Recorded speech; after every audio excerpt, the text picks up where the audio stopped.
Produced and directed by Yu Suzuki.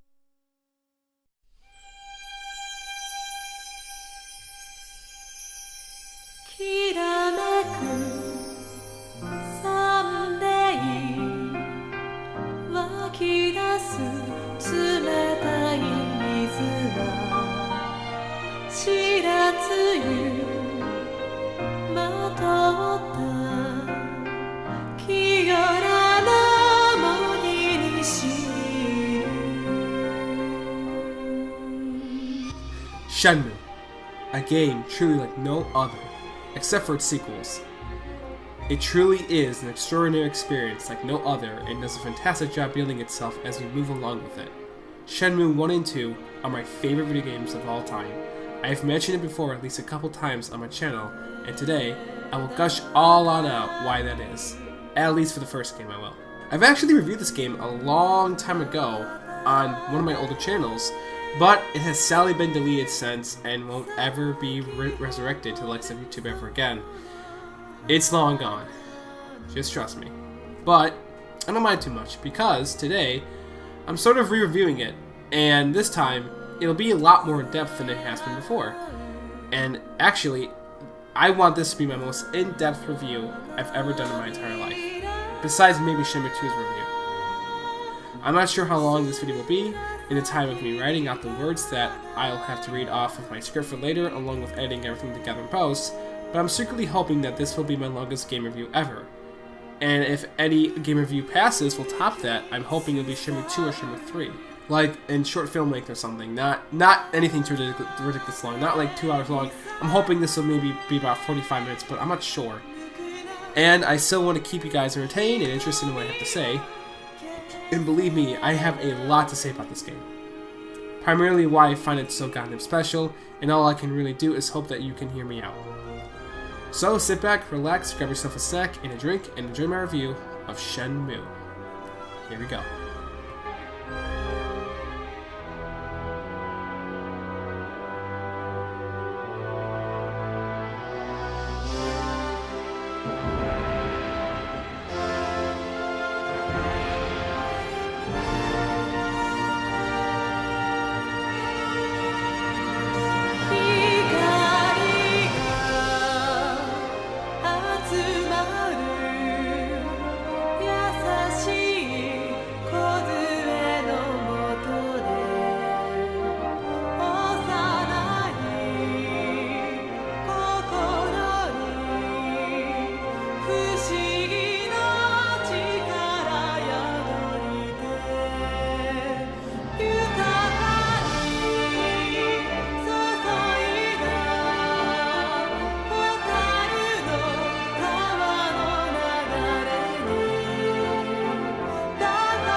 As for gameplay footage, I'll be using the PC version of the HD re-release of Shenmue 1 and 2.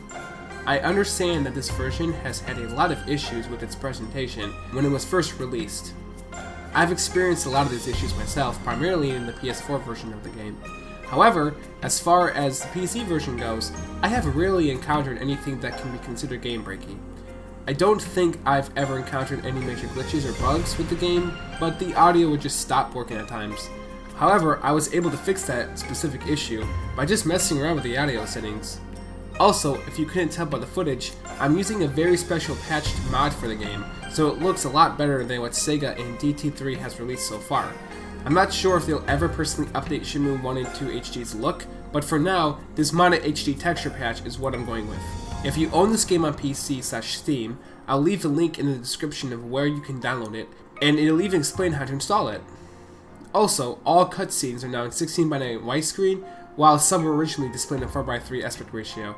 So yeah, Shenmue now looks a lot better than it ever has before. Aside from that unreleased test footage of how Shenmue 1 and 2 were originally going to look. Hopefully someday, Sega and DT3 can release those visuals in a patched update. Alright, let's dive into the game already. To me, Shenmue is nothing more than a sheer masterpiece in every way that I can think of. From its story to its characters and its gameplay, not to mention the feel of the world that you are given. I feel so floored and comfortable every time I play this game. I love Shenmue. It has a very unique atmosphere and represents everyday life to me in a very enlightening and positive way. This game is very relaxing, but it's also very interesting, and at times, this game is pretty action-packed and intense, but it keeps you interested. It's not stressful. It makes you it motivates you to want to play and do the right thing in the situation that you're given. This game has helped change my character a lot. It will forever be my favorite game because of that. I will never forget how larger than life this game felt after I saw its ending, with Ryo leaving behind his old home to venture off into Hong Kong, anxiously waiting to see what would happen next in his life. That was back in either 2013 or 2014. Shortly after that, I got Shenmue II. I actually technically like Shenmue II a lot more than this game, and improves everything upon the first Shenmue tenfold. So, if Shenmue is a masterpiece to me, then Shenmue II is something even greater than that. A god piece. No, I'm just joking about that phrase, but I do enjoy it a whole lot more. However, one needed to exist to create two, and both games do create one really good experience together. So, I obviously do like Shenmue 1 a lot, and will love, respect, and appreciate for what it is. In fact, I think I've played it more than Shenmue 2. But Shenmue 2 is still a better game to me. And I'll get more to that when I review Shenmue 2, obviously. Okay, so how is Shenmue 1 a very special game, and how did it help change me as a person? Well, let's begin with the way that the game itself begins. Upon seeing the title screen, you're presented with this ominous sounding tune that may or may not give you some sort of mysterious feel of what you're about to play. You're presented with the logo slowly fading in and a giant strange symbol slowly rotating in the background. And the words, "Press start button" or the button A or X flash appear in front of your face, depending on which version of the game you play.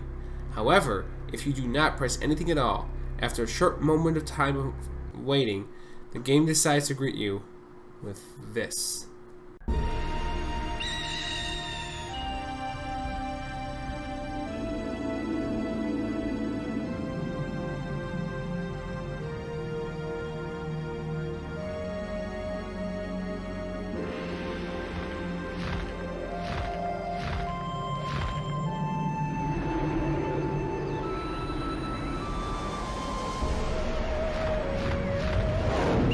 He shall appear from a far eastern land across the sea.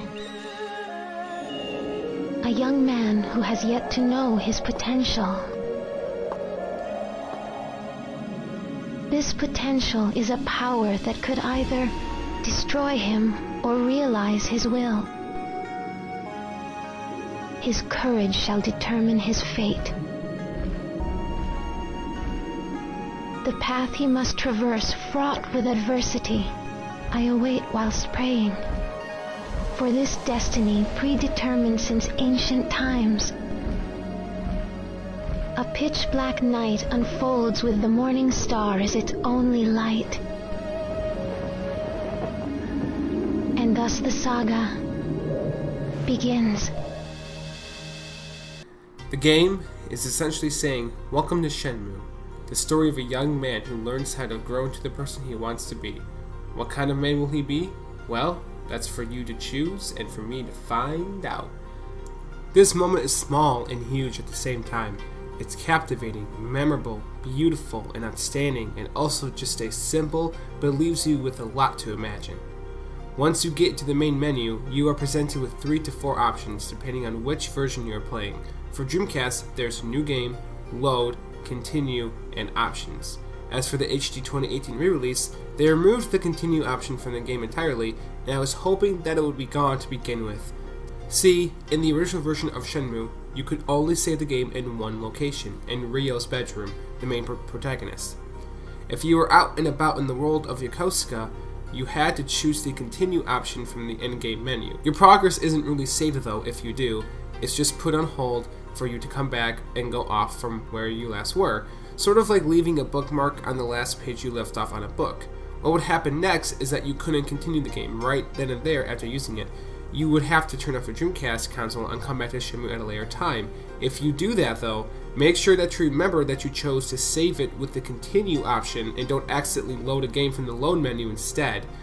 You'll realize right there and then that you goofed up and that you'll have to replay what you had already experienced and all over again. Instead, you would have to go to the Continue menu and the game would remember when you basically chose the Continue option and it would pick you up right there in that little moment you left off. So it is kind of like saving where you left off, but you have to remember that you chose that option. And it was kind of stressful back then when I first played this game on the Dreamcast. There were times when it just didn't work because maybe my VMU was messed up or something and stuff like that happened. And so I was like, great. So I just had to play through the entire day until it was over until I could save it. But now, thankfully, as Shenmue 1 HD, you can save the game at practically any given moment. They've updated the options to allow for the Shenmue 1 and 2 remakes, so I'm glad they did. So, Shenmue 1 is now a little more modernized than it was before. You can save at any moment in the game menu under the save option, obviously. 90% of the time, you can save wherever you go, wherever you are in the Shenmue Yokosuka world, but there are sections, there's 10% moments in the game where you can't save it, maybe, but those moments will last a lot, thankfully, and as soon as they're over, you can go back to saving the game whenever you want to. The original Dreamcast version of Shenmue 1 also had a 4th disc that came with the game that was labeled as Passport Disc. It was essentially the game's extras, but all put onto one GD-ROM disc. It had a lot of little fun options in it and whatnot that unfortunately Shenmue 1 HD did not carry over. If you couldn't tell already by the footage, Shenmue 1 2018 has removed the passive features entirely, which makes me kind of sad. It seems like these little extra features were sort of neat for the original game. There were online leaderboards, full detailed maps, an online manual, data review, downloadable character figures, so basically DLC. Come to think of it, a lot of these features are features that we see in most modern games, but weren't really a norm until around late 2010 or 2011, or even later than that, I think. Holy crap, Shenmue really was ahead of its time. I am learning something new about this game series every now and then. For example, I think I should talk about the music for a second. The music that you are currently hearing in the video is music for the Shenmue game series, yes.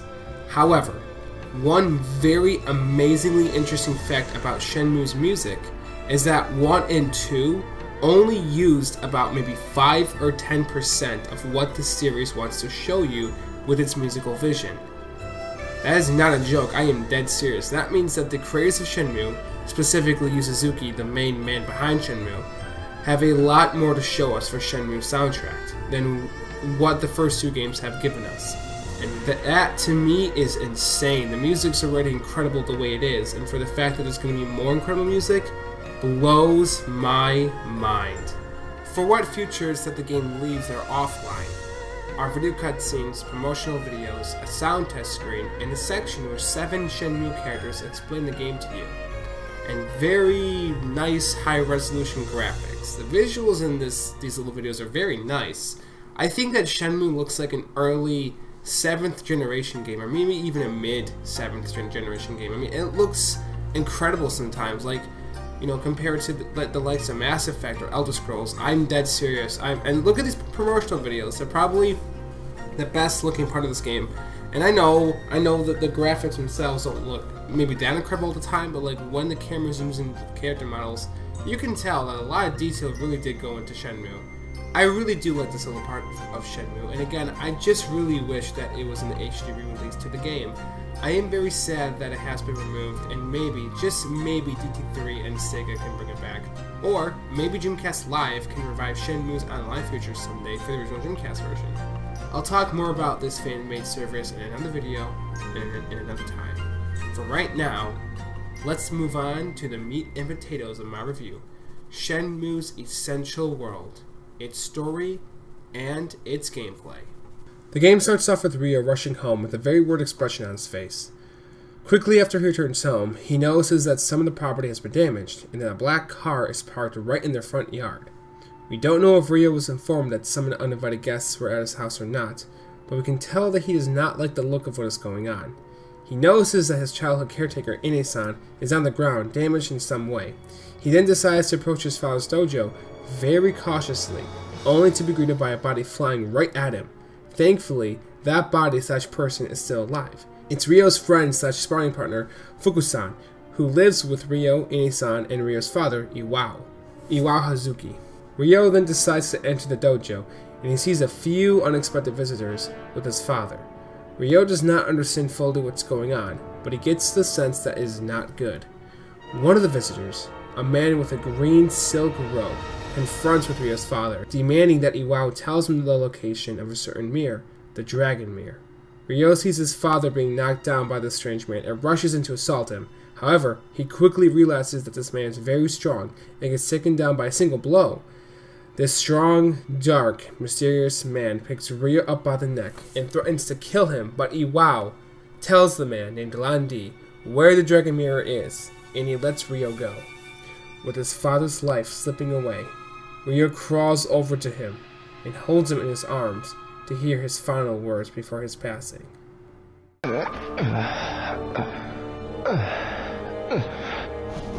Father.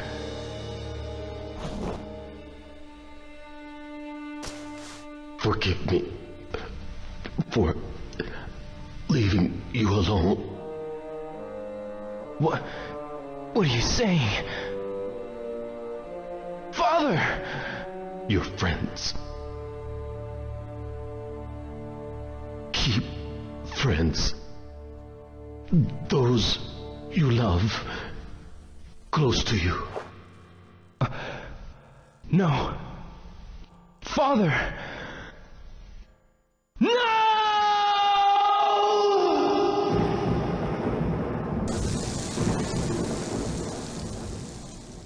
And that, ladies and gentlemen, is just the opening to what we're about to go through.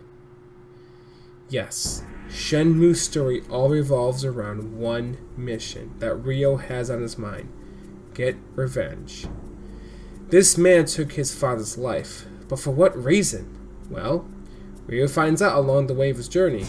When Landi first confronted his father, he mentioned a man named Chao Sun-ming. He believes that Iwao murdered this man, and that's a big reason behind why Landi decided to take his life. Ryo has a hard time believing if this accusation that Landi has made was true or not, but throughout most of the entirety of the first game, he does not care. Along Ryo's journey, he receives a letter to point him in the right direction to receive a couple of allies. After a few series of events, he finds out that the letter was written in Chinese, backwards. The letter translates to, "Beware of those who pursue the mirror. If you need help, seek the aid of Master Chen." So, that's what Ryo decides to do. He goes to the harbor to meet Master Chen and his son, Guizhang. They both inform Ryo that there is a second mirror that Landi may not know about yet, the Phoenix Mirror.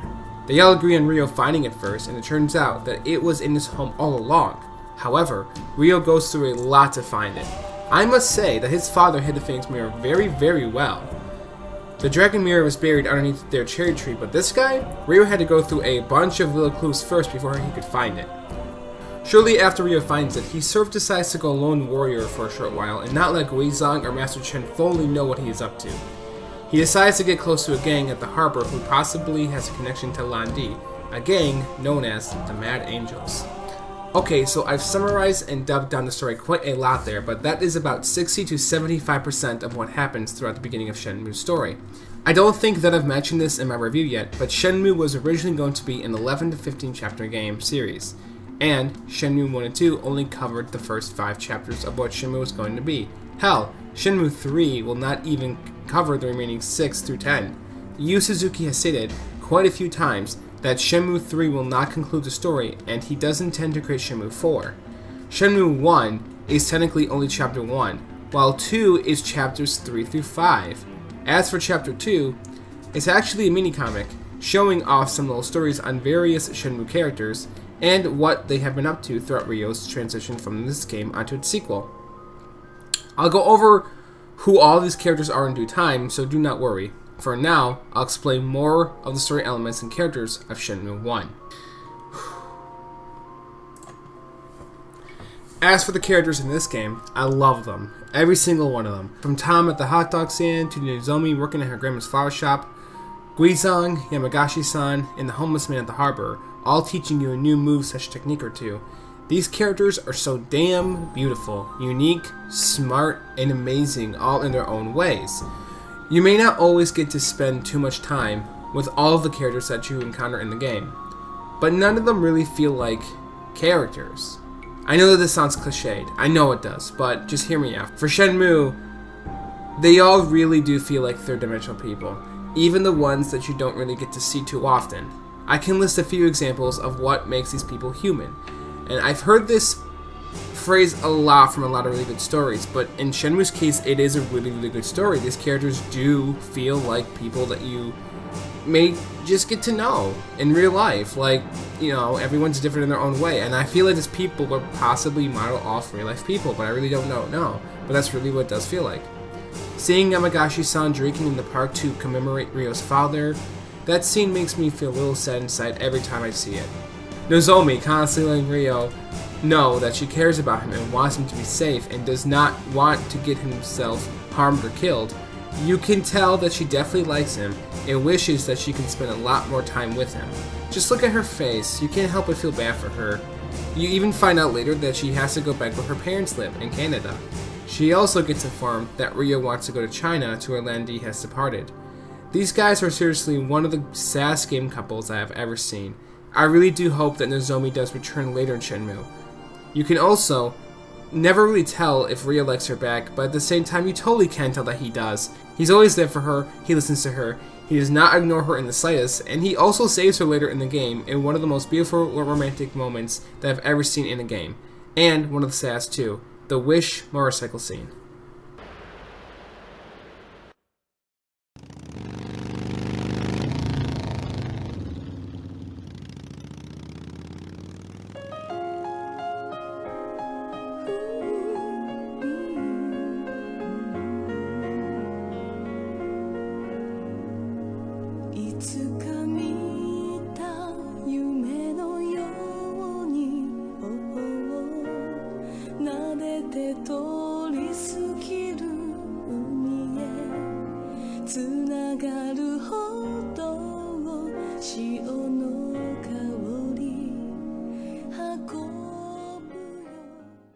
I love this little moment in the game. After Ryo rescues Nozomi from the Mad Angels, this song just plays right here. It's a pretty important moment in the game. I mean, it is in the inlay for the case. A lot of people really like shipping Nozomi and Ryo, and I am definitely in that camp as well. Everything about them feels very natural, and again, I do hope that she does return eventually in the Shenmue story.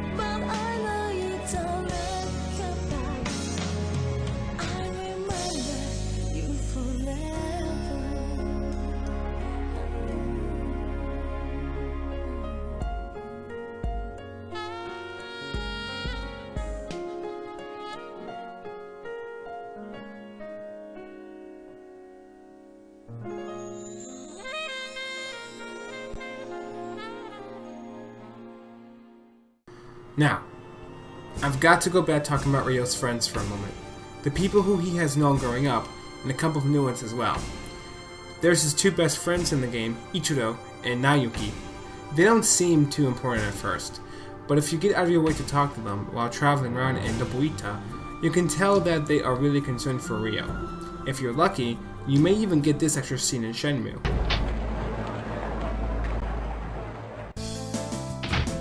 いらっしゃい。あら、りょうちゃん、福さんから電話があったよ。なんか探してたみたい。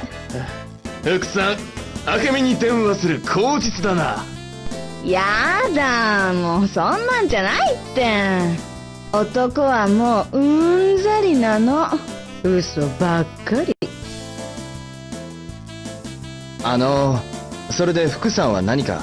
そうそう、りょうちゃんの友達が家で待ってるって。直行たちかな。それじゃあ帰ります。一旦家に戻るか。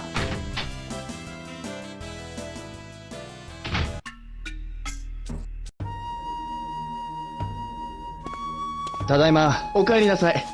伊藤君と桜田君が来てますよ。そう。何？バー横須賀の明美ちゃん、俺のことなんか言ってなかったっすか？いや、何も。あ、そうっすか。嫌われてんのかいや。ようじゃねえだろ。どうなってんだ？どうなってるって何が？お前な、福さんが心配してたぞ。俺たちに相談乗ってくれってさ。俺なら大丈夫だ。お前、そうやっていつも自分一人で。水くせえぞ。そうだな。でも、今は本当に大丈夫だ。思ったより元気そうで安心したぜ。本当に困ったら相談しろよ。ああ、わかった。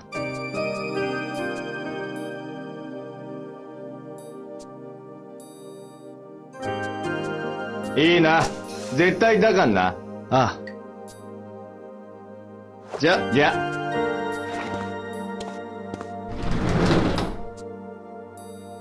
This scene is not too common whatsoever and can be pretty hard to come by while playing Shenmue.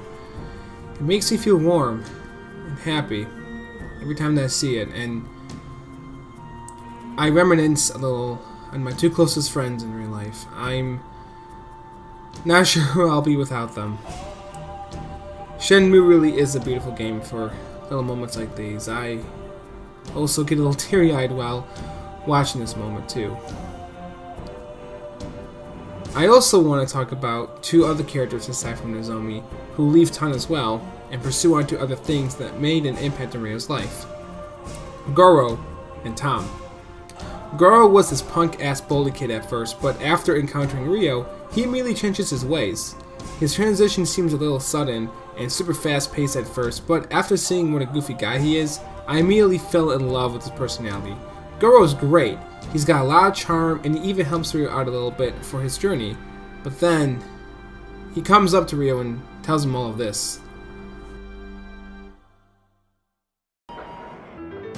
Hey, bro! Hey, Goro?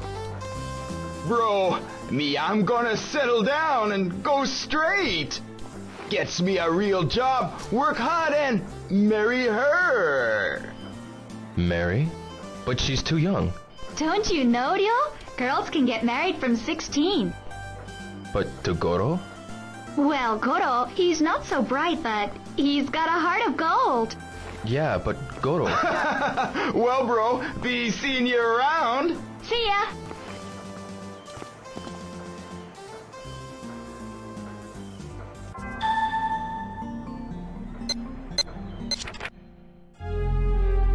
That is fantastic news for Goro and Mai, looking outside of how young they are, but that's it. We don't see them again really after this.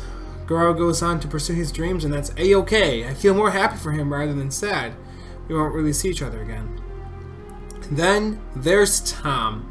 Tom is great as well and also has a lot of energy, just like Goro, but he's obviously more adult, more well-rounded, responsible, and mature. He helps Ryo out quite a bit too, and later on in the game, we get this moment between Tom and Ryo.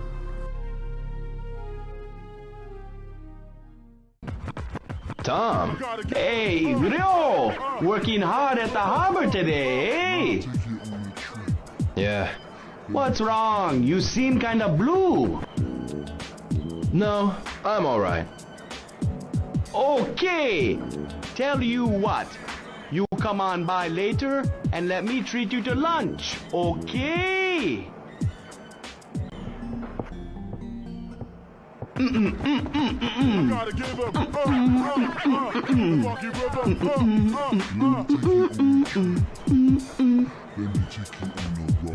Hey, Ryo! Tom. It's cold. I'll get you some coffee, okay? I don't feel like coffee today. Hey, Ryo, look! Phew. Tom, what was that leg move? A friend taught me this. It's a tornado kick. You want me to teach you?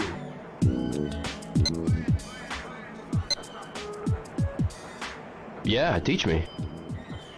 Okay, it's your lucky day. First, the music.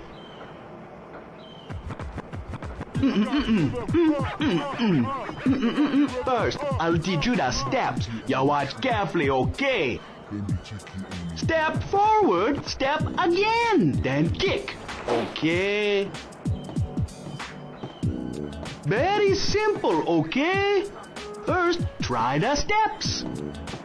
You take 2 steps toward me. Okay?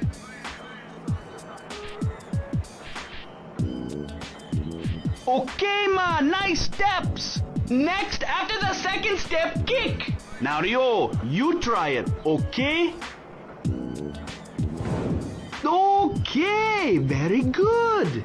Pretty good for the first time. But that's just like you, Ryo. Thanks, Tom. No, no, no. This is how it's done, okay? 2 steps forward then. First and kick. Second kick.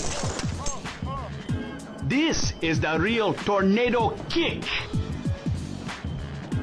Now, Ryo, you try it, okay?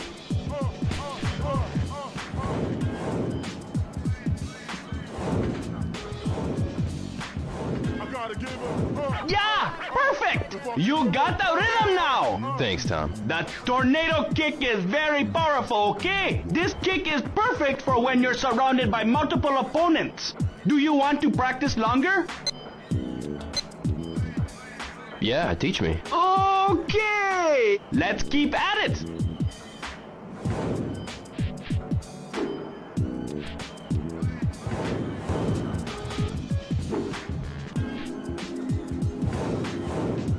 Okay, that should about do it. You want to continue? No, that's okay. Okay, you mastered the leg move great. You're a good teacher, Tom. Thanks. What's wrong?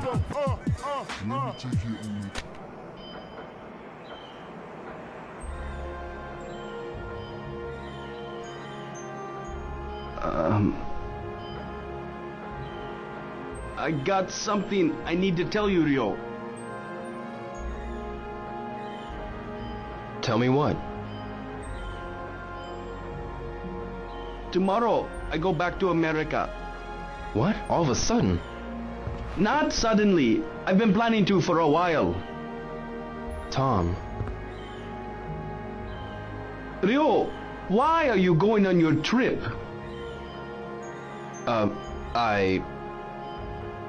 I bet it has something to do with your father. Yeah. I thought so. Me? I'm going back to my home. And you'll be leaving soon too. Nobody can stop you. Tom. Even though we part ways, you'll still be one of my best friends. You're mine too.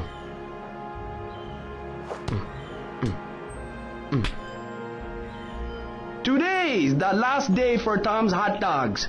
Get 'em while you can. Yeah, I'll have one.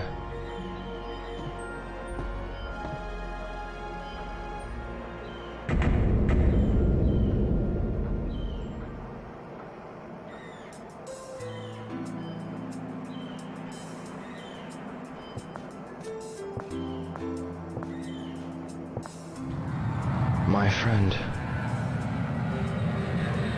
Tom.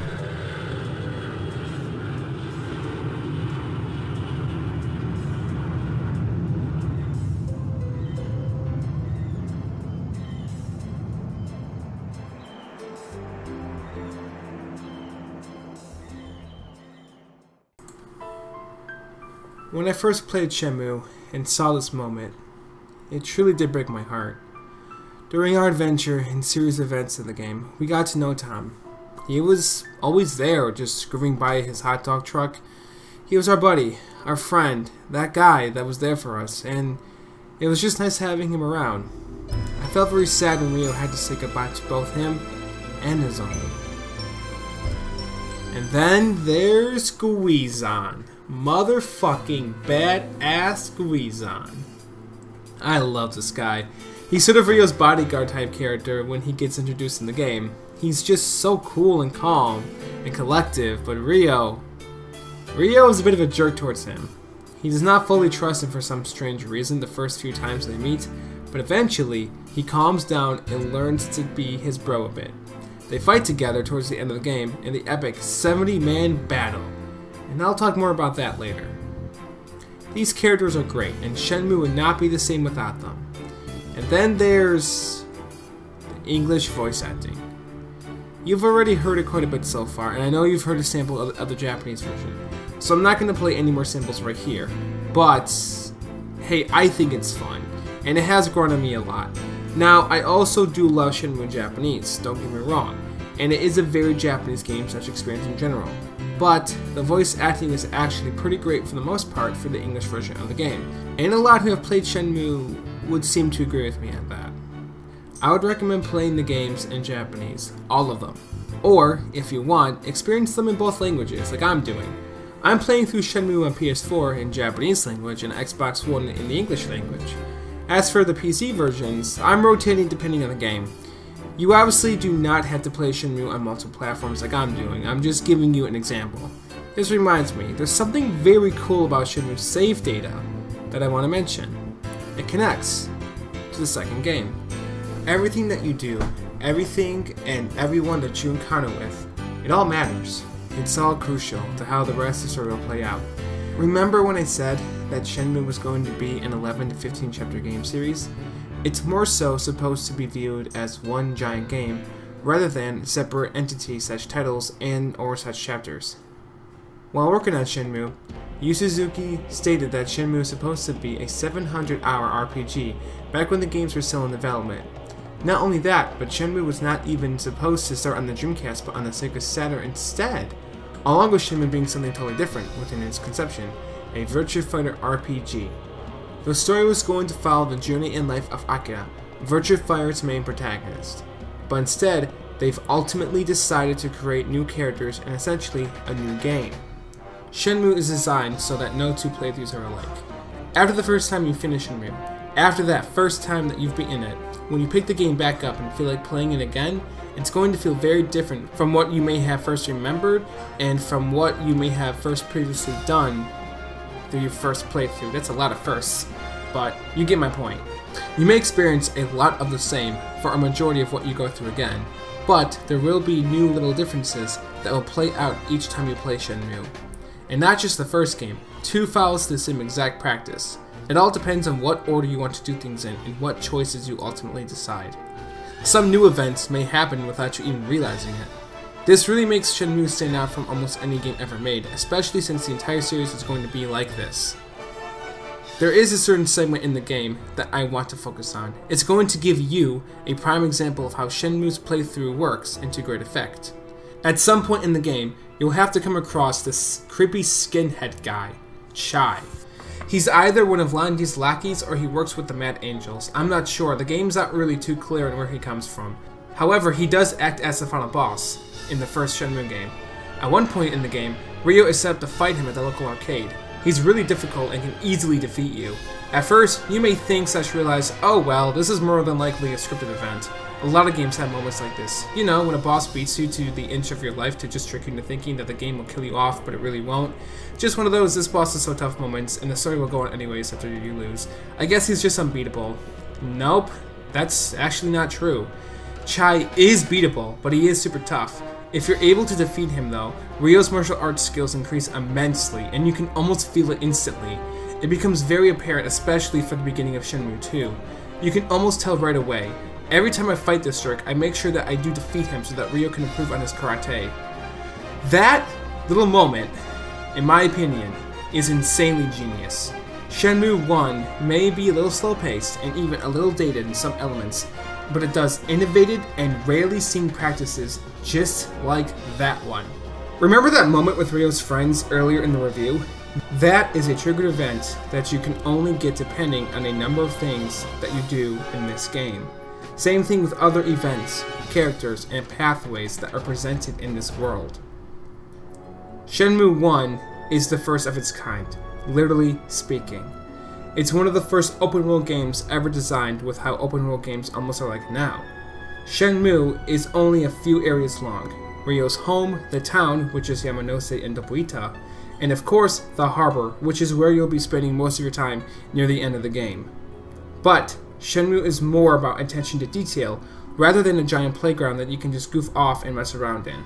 While there's nothing wrong with those types of games, Shenmue is obviously more grounded, more down to earth, and immediately it feels like there's a lot more that we can relate with here than maybe we can with the protagonists from other open world titled series. Ryo lost his father, everyone in town knows who he is, and he knows everyone else. He tries to figure out life for himself and eventually decides to get a job. It asks and shows you to be patient, to have patience, to learn how to endure and enjoy the mundane. And when those larger than life moments do come, they actually do truly feel larger than life. They pay off, is basically what I'm saying. There is a lot to do in the game, like go shopping, train your moves, help take care of a kitten. A game that lets you feed, talk to, and pet a kitten? Alright, Shenmue really is the greatest game ever made. She is easily one of the best parts of the game. You can talk to people you know in town, go to the local arcade. If you just take your time and look around, you will surely find something to do. In this particular playthrough, I just found out that I could buy new techniques / skills at the pawn shop. I had no idea before I even played the HD version. Shenmue does not take advantage of itself or its own potential. Shenmue III is not released yet, but its development has been very, very faithful, and I have a very good feeling that it just might be my next favorite game of all time. Honestly and seriously, I know I haven't played it yet, but there's just this gut feeling in me that tells me that there's a lot to be looking forward to with Shenmue III. And I have proof. These two games right here. Okay, now I really want to talk about the fighting in Shenmue, the martial arts, the free battle system. Now, I have not taken much martial arts in my life, let alone karate, but this fighting system feels incredible. It's based off of the Virtua Fighter fighting engine, but so much more refined and fleshed out than what Virtua Fighter 1 and 2 have delivered. Each time you're in a battle, you can truly feel the improvements Ryo makes through his training, no matter how big or small that improvement may be. You can learn new techniques and refine on them as well. The game does strongly remind you to train every now and then too. As long as you keep up with your training in your game, you will have an easier time finding opponents in Shenmue. And it's more refined. I have never seen martial arts being treated this seriously and realistically in any game aside from this one, nor have I ever played one, except for Shenmue II. Shenmue's combat is beautiful and feels more and more fluid, little by little, the more fighting experience that you gain. The martial arts aspect sort of acts like leveling up in an RPG, and if you do actual martial arts in real life, you may get a sense of what I am talking about. One thing that I want to mention too about the fighting is that it's not one-sided. In a lot of games, at some point, your character may be super overpowered with all these skills that they have encountered, whether they're being an RPG or a platformer or a hack and slash or whatever the game is. you can see by the footage that sometimes I struggle in the fighting, but I actually like that. That shows that you're struggling because there's still more for you to learn. You know, the opponent has the upper hand because you can do so much better than what you've already done, and that's not a bad thing. The game is teaching you. It's literally showing you right here that you can do better, and that's totally fine. And it knows you can. It knows you can, and that's... wow, that's really smart. In fact, even in times when I do struggle, I still sometimes end up being victorious because I do put a little bit more effort in the fighting. I mean, come on, how many games do that for your self-being, for yourself? Yeah, how many games do that for your self-being, honestly? That's pretty cool. Shenmue may not be entirely an easy game to get through, depending on what you're looking for. I'm not saying the game itself is hard or necessarily overly difficult or anything like that. There may be a few difficult moments in the game, but nothing too impossible that may drive you away from playing it. Except for that fucking giant battle! Seriously, he is really difficult to defeat, but once you do, you'll feel like a true warrior. No, I'm talking about its pacing. Shenmue is technically paced incredibly well. The beats with the main game and story are placed beautifully and smartly, and Shenmue does a great job building itself up from the first game over onto the second one. However, Shenmue 1 can drag on.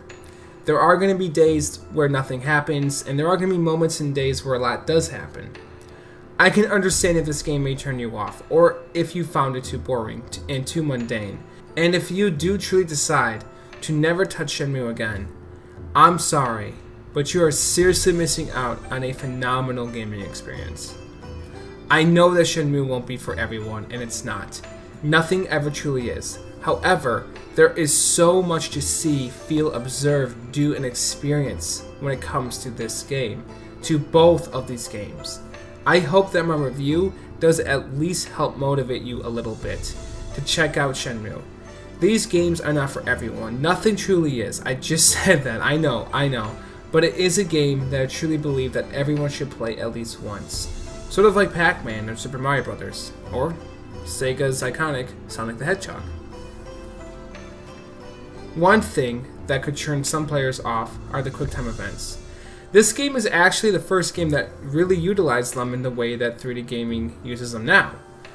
QuickTime events, or QTEs, are either a hit or miss depending on how they are executed. In Shenmue, I'd say they're pretty alright and not too bad.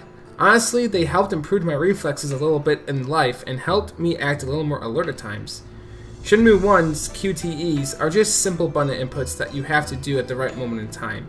However, Shenmue 2's QTEs are much more fleshed out, and I'll get more into that on my Shenmue 2 review, I promise. I won't forget that, I will not. The game does not have an intense start in the slightest too. If you're more of a casual gamer, Shenmue holds your hand for quite a bit in the beginning of the game. The more intense moments slowly ease their way into the story, so there's virtually nothing to worry about. Maybe Shenmue could be that game that helps mold you into taking video games a little more seriously. It sort of did that for me. I've always played a variety of different games, but after playing through Shenmue, my perspective on gaming totally changed. I saw games and still do in a totally different way because of Shenmue. The game also has a day and night system, and each day is typically around an hour long, starting from 8 AM and ending at the latest at 11:30 PM in the game world. Shenmue takes place in December of 1987 to April of 1988. The game's weather is based off real-life weather reports of that time period, and there's also the Magic Weather System. The Magic Weather System basically works the same way, but it randomizes weather while you play through Shenmue. Unfortunately, this feature was removed in the Shenmue 1 HD re-release, but could possibly be revived via mod for the PC version of the game. You'll most likely finish Shenmue before the new year of the game, and the game does give you a lot of space to embrace its world and take your sweet time. Shenmue may be on a time limit, but it is a long time limit. Same thing with Shenmue 2. If you do goof around for too long though, you'll get this scene on April 15th.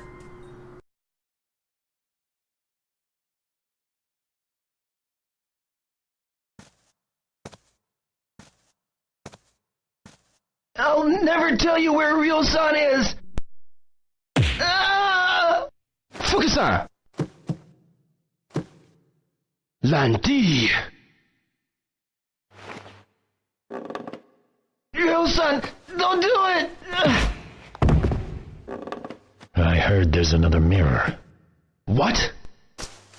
Give it to me, now. Not a chance. If that's the way you want it, I'll just take it from you. I will avenge my father's death!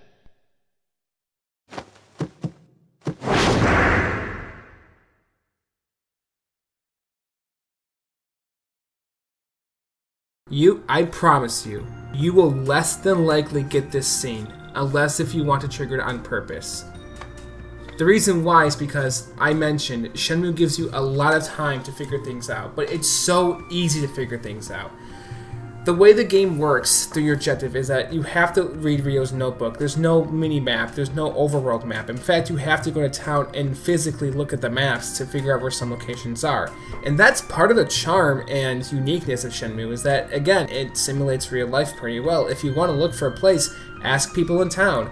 Look at your notebook, look at the maps. It's that simple, and there you go. In fact, Shenmue 1 specifically has very memorable set pieces. There's your house, there's the town, there's Dobuita, there's the harbor, and you'll be in these areas quite a lot in the game, and the way they're structured, the way they're presented, they're pretty easy and simple to remember. When we move on to Shenmue 2, you're in a completely new different world, so the game, even now, even after playing Shenmue 2 as many times as I've had, I still have a hard time remembering where things are. So that's one really cool thing about these games, is that you're going to know your own hometown, your own place growing up a lot better than a new area. And that is pretty cool, in my opinion, that they thought of that. Okay, so I'm almost finished with this video / review, but before I go, there are a couple of other points that I wanted to bring up. First of all, there's this 70-man battle. This is just fantastic. Near the end of the first game, Ryo is right where he wants to be, at the headquarters of the Mad Angels. He's very close to catching Lan Di, but not without a fight first. Practically, the entirety of the Mad Angels decide to take on Ryo, and he fights them all with the help of Guizan. He finds out that Lan Di has just departed from Japan onto Hong Kong just a little bit before Ryo arrived at the harbor. He was so close, but no cigar. Guizan and Ryo decide to say farewell from all of this. The next morning, Ryo decides that it is time for him to go out for his journey, to venture onto Hong Kong and say goodbye to his home and family. When he arrives at the boating station, two familiar faces meet him there, Master Chen and Guizan. After learning one final technique from Master Chen, Guizan decides to go with Ryo on his journey to help him on his mission on finding Lan Di, and Ryo possibly finding out more about himself. So far, he has only learned a few secrets about his father and only a little bit about who he is as a person. There is much, much more awaiting him. However, during this positive moment with allies, right above them on the cranes is the creepy skinhead Chai, who drops a giant metal beam on him. Guizan quickly jumps to move Ryo out of contact and kicks the beam away. However, his leg is injured from the impact. Ryo and Chai fight each other one last time before Ryo's departure. It's up to this fight to see what's going to happen, to see if Chai stops him or if Ryo is able to keep going.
Thankfully, with one final blow, Ryo knocks Chai's ass right into the water. And so, with one last goodbye to Guizhong and Master Chen, and one last final memory of Nozomi and him at the shrine, Ryo decides to venture on to the great vast world of China.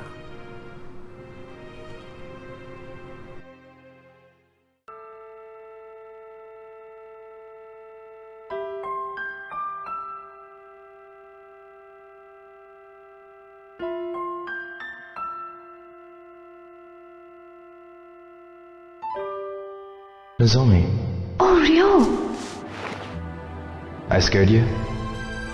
No, just spooked. You know, it's kind of funny. Funny? See, I was just making a wish for you, and you suddenly appeared. A wish for me? You are going to Hong Kong, aren't you? How did you know? I finally made Fukusan tell me. You've been so preoccupied lately. Is that so? I won't stop you. I know you well enough to know I can't. Here, take this amulet.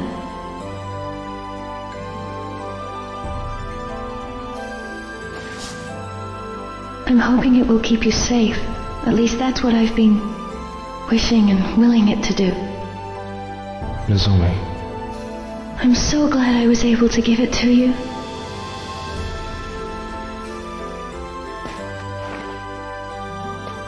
I've been so busy lately. Getting ready to return to Canada. Oh yeah, you're leaving for Canada soon.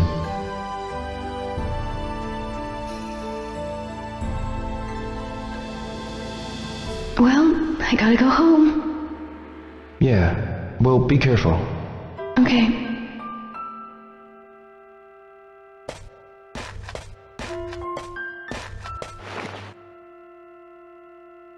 We're both leaving Japan. I wish we had more time.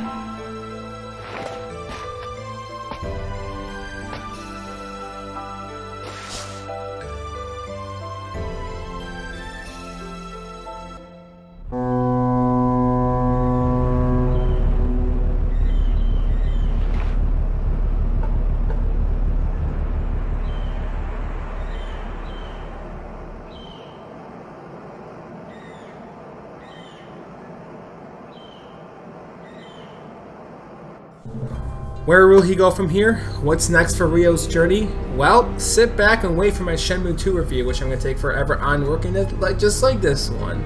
Don't worry, I'm planning on releasing it sometime before Shenmue III comes out. And speaking of Shenmue III, we'll find out more about Ryo's journey in that game and beyond. There is much, much more to come for the journey of Ryo Hazuki that is simply known as Shenmue.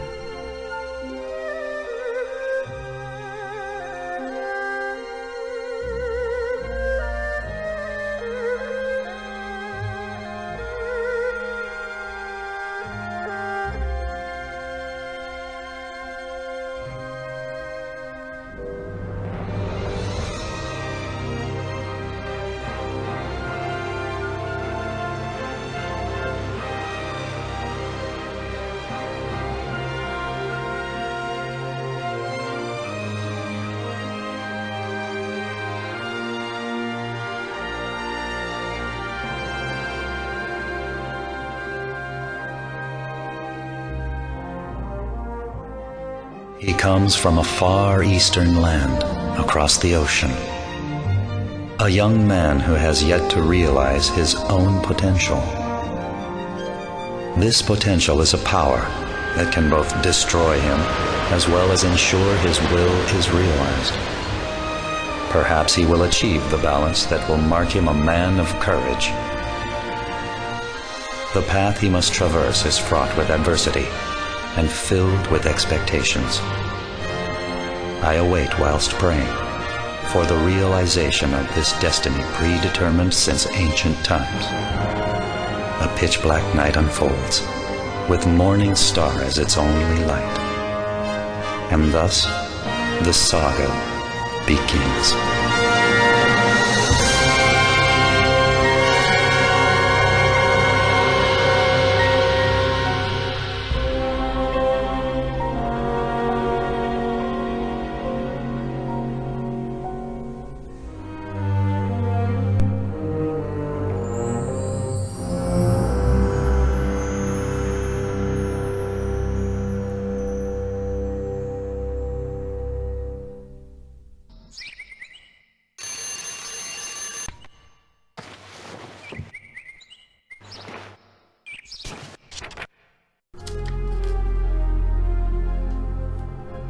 Okay, holy shit, everybody, that is a wrap.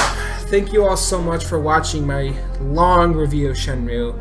If any of my points in this video don't feel that fleshed out, if there's anything that feels off or wrong, or if I feel overly arrogant, or if I feel like I'm not explaining much, I apologize. I can only do so much for the video. There is a lot to admire, there's a lot to love, there's a lot to like when it comes to Shenmue, but I can't talk about every little thing in this video. I just can't. You're just gonna have to go and play the game yourself. That's the best I can really offer at this point. In fact, I might as well just say that this whole 40-minute, hour-long video, however long it's gonna be, I still don't know how long it's gonna be. It was a waste of your time. Just go play the game. That's all you needed me to say. Is go fucking play it. It's great. Especially if you're into open world games, you're going to like Shenmue at least. I hope. I don't know. It's a hit or miss. It's one of those games that people either like or hate. But I only really come across people who like it. But again, I just want to say thank you all so much for watching, and thank you all so much for sticking with me, my channel, and thank you so much for commenting, liking, subscribing, whatever it is, sharing the video with your friends and family. Please do if they like Shenmue, if there's anyone you know that you may be interested in it, or that you want to help get into Shenmue, or someone who's already played the games, show them this video. Let them know what I said. Let them know what I'm talking about. Yeah, I'm not even done yet. I feel like there's still a lot more to fucking do. So for right now, I'm gonna go and play Shenmue II and enjoy myself on that.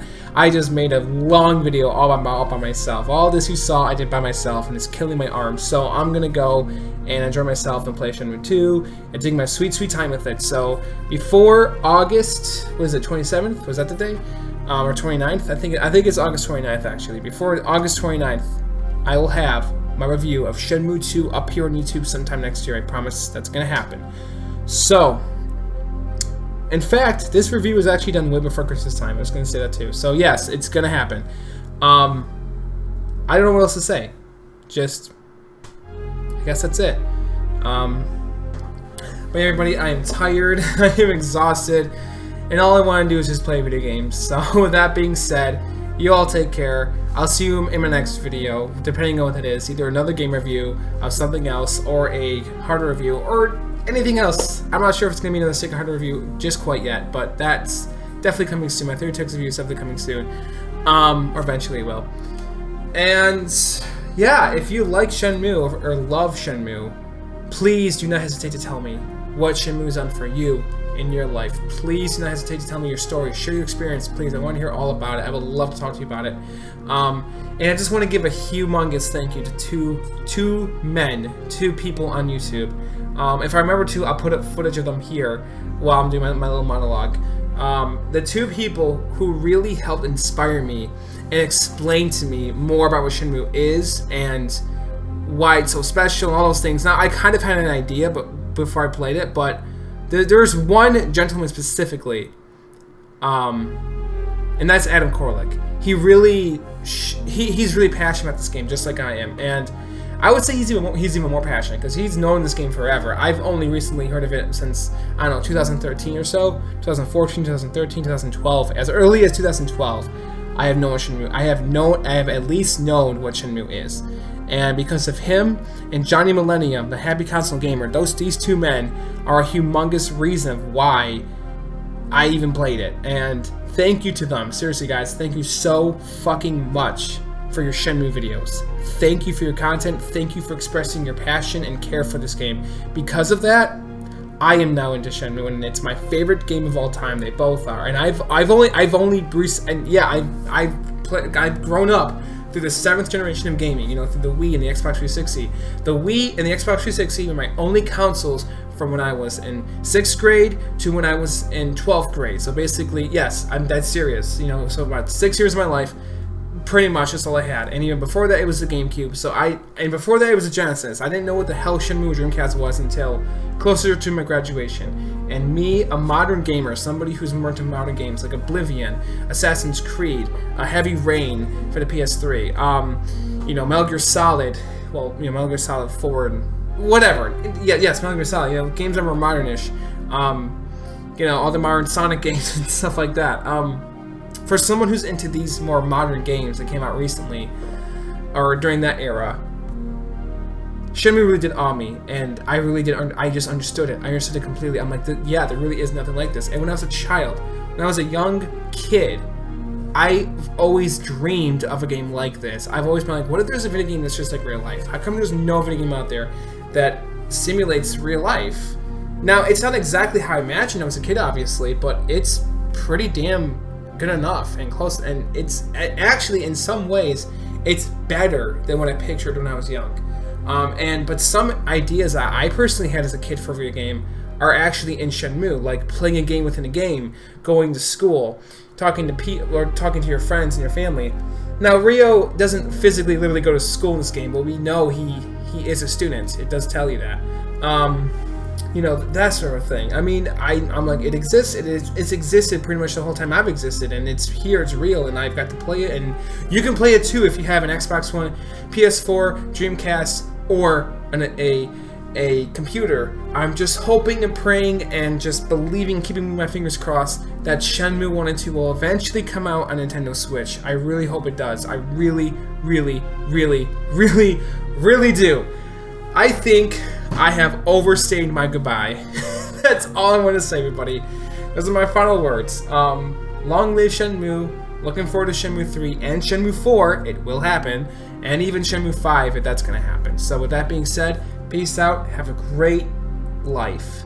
Seriously, just have a great life for whatever's left of it. Thank you for watching, and take care. Goodbye.